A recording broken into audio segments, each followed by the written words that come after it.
আসসালামু আলাইকুম ওরহমতুল্লাহি ওয়া বারাকাতুহু। আলহামদুলিল্লাহ রাব্বিল আলামিন ওয়াল আকিবাতু লিল মুত্তাকিন ওয়াসসালাতু ওয়াসসালামু আলা সাইয়্যিদিনা মুহাম্মদ ওয়া আলা আলিহি ওয়া আসহাবিহি আজমাইন। আলহামদুলিল্লাহ, আশা রাখি সকলে ভালো আছেন। অত্যন্ত গুরুত্বপূর্ণ একটি আমলের ভিডিও।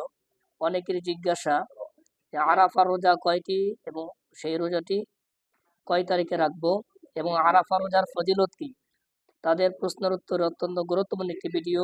আশা রাখি আপনাদের সকলে উপকার হবে।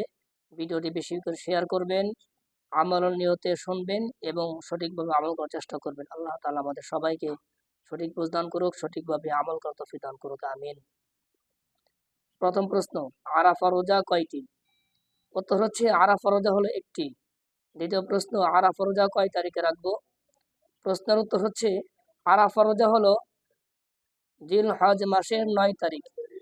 জিলহজ মাসের 9 তারিখ যে রোজাটা রাখা হয় সেটা হলো আরাফা রোজা, অর্থাৎ আরাফা রোজা হলো জিলহজ মাসের 9 তারিখে।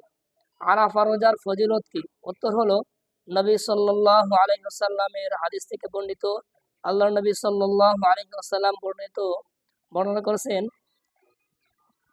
যে ব্যক্তি আরাফা রোজা রাখবে আল্লাহ তাআলা তাহার পূর্ববর্তীর 1 বছরের গুনাহ মাফ করে দিবেন এবং পরবর্তী 1 বছরের গুনাহকে মাফ করে দিবেন। সুবহানাল্লাহ। এই হলো পবিত্র আরাফা রোজার ফজিলত। আল্লাহ তাআলা আমাদের সবাইকে সঠিকভাবে আরাফা রোজা রাখার তৌফিক দান করুক, আমিন।